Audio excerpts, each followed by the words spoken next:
How did this get past committee? How did an adult human look at this with 72 hours worth of Google Ads understanding, having taken Isaac Rudansky's course, and say, yeah, okay, this is fine. Let's just hit go.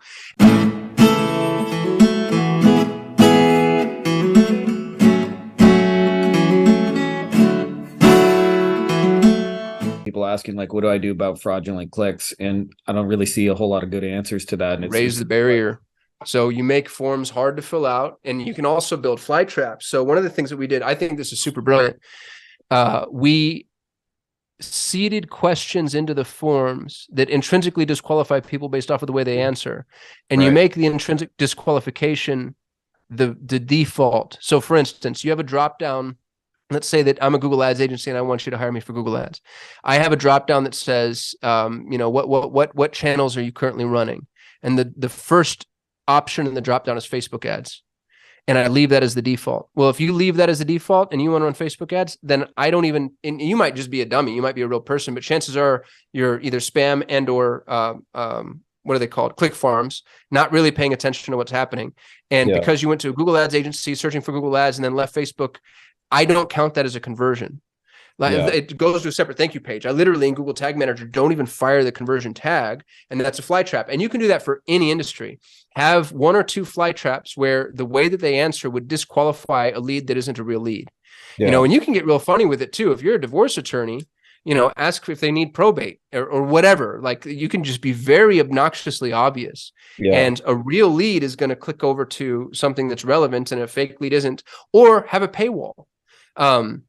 Even if it's mild, if you're doing high ticket sales, especially, I'm a partner in a mastermind, and we require people to pay $100 when they apply for the mastermind. It's a $25,000 mastermind. So somebody who is interested in a $25,000 mastermind is going to have no issue paying a $100 refundable deposit to book an appointment with us.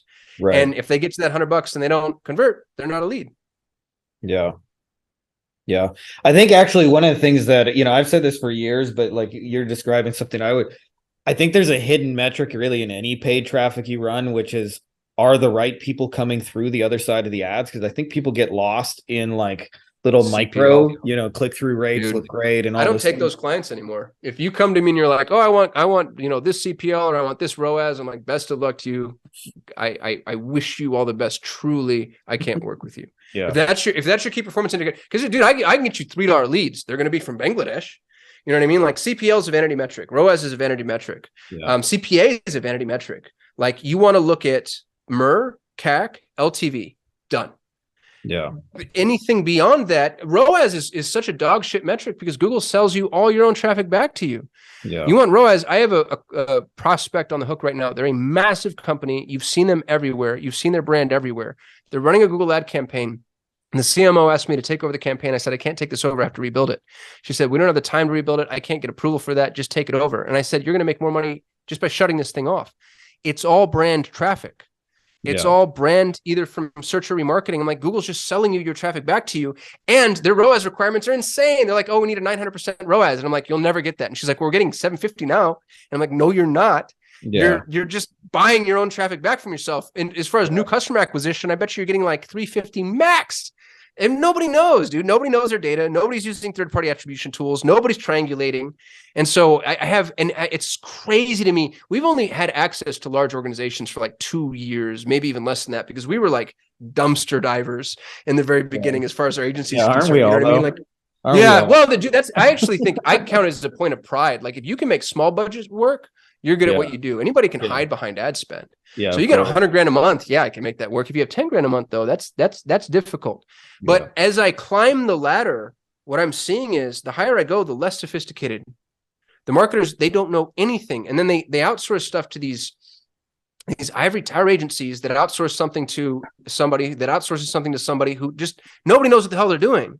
And man, I audit accounts from Fortune 1000 organizations that don't have conversion tracking set up or have it tracked improperly or double tracking conversions or on like last click attribution. And I'm just like, how did this get past committee? How did an adult human look at this with 72 hours worth of Google Ads understanding, having taken Isaac Rudansky's course, and say, yeah, okay, this is fine. Let's just hit go. And then the other part of me wonders too, and this is where the conversation gets more nefarious, and maybe I'm talking too much, Frankie, I'm sorry. No, I dude, it's all wonder how you. much Keep of it is talking. intentional. Like how many of these agencies are double tracking conversions and it's like, oops, oh, did we count that twice? Did I double your ROAS on accident? Like how many of them Yeah. know what they're doing? Because it's so much harder to have my conversation, which is, Yeah. hey, we got to get down to the root of the problem. We have to actually look at what your real data is. Do you know what your cost to acquire a new customer is? Are you buying your own traffic back? Or if they're never going to go to the insights tab anyway, I'll sell you your own traffic if I'm a piece of shit liar.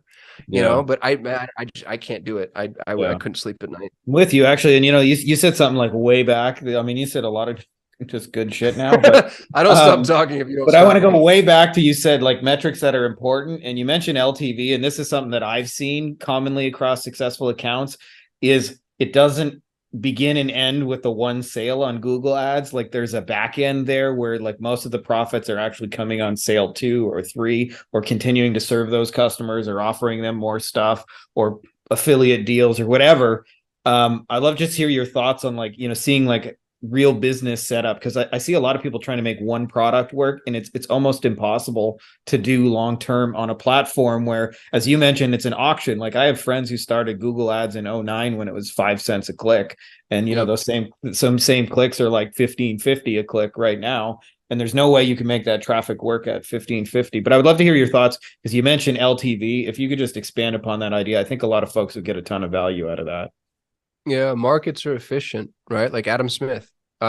So what ends up happening is in the early stages of any market, and a market is any product, right? So I've got these little finger stretcher things that I fidget with when I'm on calls like this.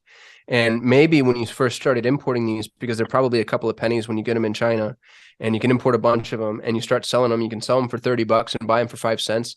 And the CPCs are literally nothing. And so you have a 15,000% ROAS, and God bless you. And I've seen that happen often. One of our clients was one of the larger silicon wedding ring companies, and he was minting money because his margins were insane. But then 2, 3, 4, 5 competitors enter the market. It does a couple of things. Number one, it drops your margins because it drops the price you can charge. Because now you'll all notice, like all of a sudden they start getting more aggressive. And if they don't discount, you get 2 rings for the price of 1, or you get all these perks. And so there's things that eat into your margin. Number 2, the CPCs go up. And so as any industry becomes more efficient, and as big players enter those industries, you are going to spend more and make less. And what ends up happening is exactly what you said. You are aiming at self-liquidation, meaning the goal, I hope, is that I break even on the first sale. Yeah. And then I can make money after the fact. And that's almost every efficient market, period, full stop.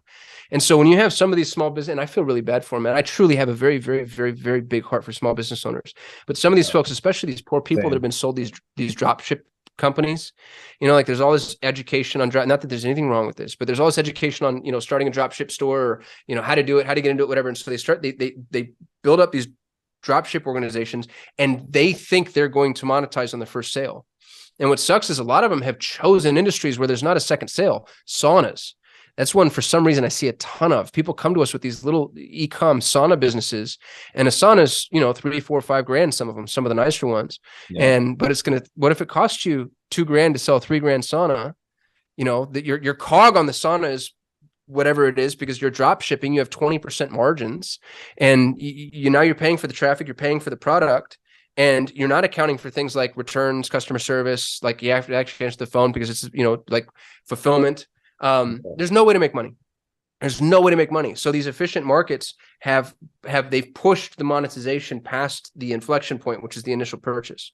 Now, for people who've cracked that code, I've got one client, he sells an industrialized type of tape specifically to HVAC contractors. His average order value is $4. Costs us about $150 to sell a $4 roll of tape. Because what happens is the contractor doesn't believe that it does what we say it's going to do. They buy one roll, and they're actually getting it for free. The $4 is shipping, so it's free plus shipping. Yeah. His lifetime value is something like 30 grand.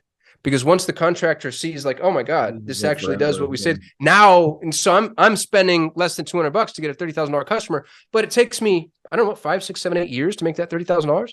And some businesses, that's the other thing that's really scary too, is a lot of businesses don't have the money. Even if they see the LTV light at the end of the tunnel, they don't have the cash flow to support it. Yeah. So Google is cutthroat. You're taking your customer, you're suiting them up, putting a weapon in their hand, sending them into the Coliseum, and you're seeing if they can come out alive. And so many people just have inefficient business models. Insurance agents. I have people that come to me like, oh, I only sell life insurance. Really? Because every other major insurance brokerage uses life insurance as their loss leader, because they know if they get your life, they're going to get your home, your auto, your umbrella, etc. And so not to you mention are they can trying to get make that for money on the free. front end, and these Yeah. guys are doing it literally for free because they think that they're going to get you 10, 15 years down the line. SaaS is the same way, dude. Salesforce, we got to talk to the guy who helped build the Salesforce retention model. Salesforce is banking on a 25-year retention. Their cost to acquire a new customer assumes 25 years. They're willing to spend, and obviously they don't spend this much, but they're willing to spend 24 years and 11 months in order to earn a customer. Like, holy shit. It goes back to, I think it was Dan Kennedy said, he who can spend the most to acquire a customer wins. Yeah.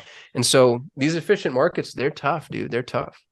Guys, if you like this video, you're also going to want to grab some free bonuses, which you can get at our website, Beyond Agency Profits. To make it easy for you, I've put the links to it in the description of this video, as well as pinned in the top comment. And we've got a couple of awesome things. This is what you'll get after you sign up. You get some of our best training, how we're closing clients over Loom videos, how we sometimes sign clients that is not a misprint for under $5 US, how to demonstrate your value in like amazing ways, trainings, how to have your clients write the best copy of your life, how we're closing without phone calls, campaigns that we've generated for clients that have done over $100,000, as well as scripts you can use to get conversations going with clients in under 10 minutes. All you got to simply do is go there, enter your name and email address, and then this is what you'll see on the other side. So if that's interesting to you, make sure to click the links below, and I will see you on the other side.